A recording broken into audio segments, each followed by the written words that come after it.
नमस्कार दोस्तों, जय जोहार। मैं कौशल तिवारी और बिहनिया संध्या में आपका स्वागत है। जैसे जैसे लोकसभा चुनाव अपने उफान पर पहुंचते जा रहा है, वैसे वैसे मोदी सत्ता की करतूत सामने आते जा रही है कि सरकार ने अपने इस 10 साल के कार्यकाल में क्या कुछ खेल नहीं खेला और लोगों के जीवन के साथ भी खिलवाड़ किया, कहा जाए तो गलत नहीं होगा।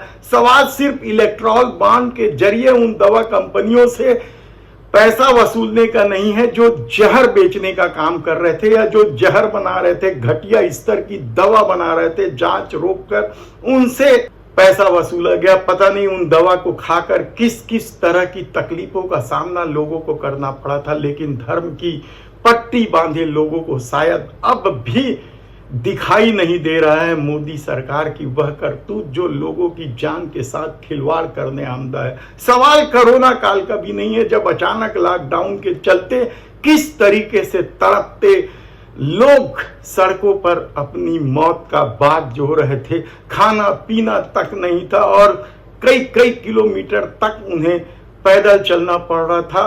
अस्पतालों में भी व्यवस्था सरकार की तरफ से कुछ खास नहीं था, जिसके चलते न केवल ऑक्सीजन के अभाव में लोग सांस रुक जाने के कारण मर रहे थे, बल्कि ऑक्सीजन की काला बाजारी भी हो रही थी।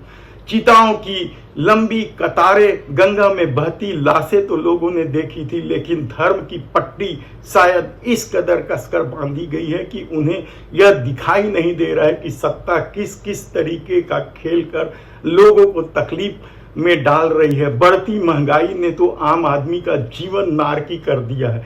ये अलग बात है कि सरकार अब भी दावा कर रही है कि वह 80 लाख परिवारों को 5 किलो अनाज देगी, यानी क्या बेरोजगारी दूर करना सरकार की प्राथमिकता नहीं है? उसके पास कोई योजना नहीं है, इसलिए वह आने वाले 5 साल भी 80 लाख परिवारों को केवल 5 किलो अनाज देगी, नौकरी नहीं देगी, महंगाई कम नहीं करेंगे। सवाल आप कई उठा सकते हैं, लेकिन ताजा मामला कोविशील्ड का भी है। कोविशील्ड यानी एस्ट्राजेनेका कंपनी, कोविशील्ड यानी अदान पूनावाला, जिसने भारतीय जनता पार्टी को चंदा दिया। कोविशील्ड बनाने वाली एस्ट्राजेनेका ने ब्रिटेन की अदालत में बताया कि उनकी दवाइयों में यानी कोविशील्ड के टीके में बहुत दुर्लभ दुष्प्रभाव है, जिससे खून में थक्के जम जाते हैं, हार्ट अटैक से लेके ब्रेन हेमरेज और दूसरी तकलीफें हो सकती। आपको याद होगा कि किस किस तरह की खबरें आ रही थी कि कभी फुटबॉल खेलते खेलते अचानक गिरा और मर गया, कभी डांस करते करते अचानक गिरा और मर गया, सड़क पे चलते चलते अचानक गिरा और मर गया, गाड़ी चलाते चलाते अचानक हार्ट अटैक आया और मर गया। किस किस तरह की खबरों का सामना आपको इस दौर में नहीं करना पड़ा था। और हालांकि कंपनी अब भी कह रही है कि केवल रेयर मामले में इस तरह की तकलीफ या इस तरह के लक्षण सामने आए हैं, और जिस परिवार ने लंदन के कोर्ट में मामला दायर किया है, उन्होंने लंबा चौड़ा मुआवजे की मांग भी की है और कोविशील्ड बनाने वाली एस्ट्राजेनेका ने एफिडेविट देकर माना है कि बहुत ही दुर्लभ दुष्प्रभाव इसका है। कोविड टीके के बहुत दुर्लभ दुष्प्रभाव है, ये एस्ट्राजेनेका ने माना है। अब दूसरी खबर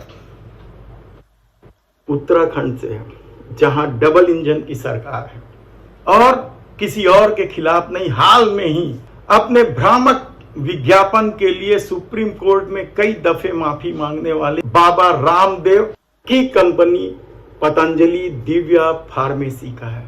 उत्तराखंड सरकार ने कल दिव्या फार्मेसी के 14 उत्पादकों पर न केवल बैन लगा दिया है, बल्कि उनका लाइसेंस भी सस्पेंड कर दिया। आप सोचिए कि किस तरीके से कोविशील्ड को लेकर तो सवाल उठे ही थे बाबा रामदेव पर, लोगों को भरमाने का, लोगों के जान के साथ खिलवाड़ करने का, और अब ये 14 प्रोडक्ट किस तरीके से घटिया थे, मापदंड के खिलाफ थे।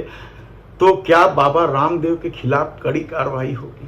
कहना कठिन है, क्योंकि बाबा रामदेव का देश के प्रधानमंत्री नरेंद्र मोदी से संबंध किसी से छिपा नहीं है। ऐसी परिस्थिति में क्या इस देश के लोगों के साथ जान का खिलवाड़ होता रहेगा? यह सवाल इसलिए भी महत्वपूर्ण है क्योंकि MDH मसाला, याद कीजिए आप कि किस तरीके से विज्ञापन में छाया रहता था, उसके प्रोडक्ट विदेश में जहरीला मान दिया गया, कार्रवाई हो रही है। और भारत में जांच की बात कही जा रही है। तो है ना हैरानी की बात कि मोदी सरकार किस तरीके से, या मोदी सरकार में किस तरीके से लोगों की जान के साथ खिलवाड़ हो रहा है।